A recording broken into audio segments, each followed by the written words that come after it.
Hey, what's good, family? Coach Trey here with another Blackest of Black History Month fact for you. Let's go. Have you ever noticed that a lot of black families share the last name of Washington, Jefferson, and Jackson? It's almost like you can easily assume that someone with one of these last names is likely a black person. Let's see here. Isaac Washington? Oh, that's a black brother. Keisha Jefferson, are you present? That's a sister. Aaron Jackson, are you here?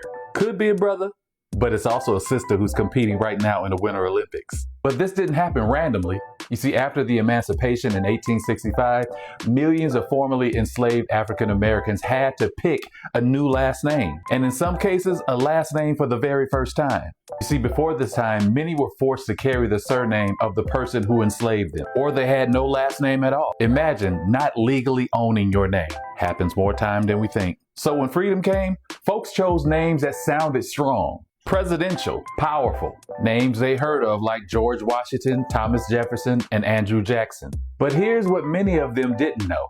Most early presidents were enslavers. History shows that George Washington enslaved somewhere between 300 to 1,000 people in his lifetime. Thomas Jefferson, over 600 people, and Andrew Jackson had nearly 200 on his plantation. So imagine being free and trying to choose a name that represented power and patriotism, not knowing that same name signed documents and owned people who look like you. And that's not ignorance, that's history being hidden. You see, newly freed people, they weren't handed full biography. They were handed freedom and were told to survive. And some decided to keep their former enslaver's name because that's the only documentation that they had.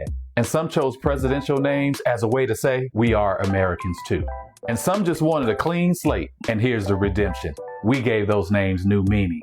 Washington, Jefferson, and Jackson. You see, because in our community, those names represent leaders, educators, entrepreneurs, prayer warriors, athletes, grandparents, and legacy builders. So that's today's Blackest of Black History Month fact. And remember, your name has history. The question is, what are you going to do to build on it?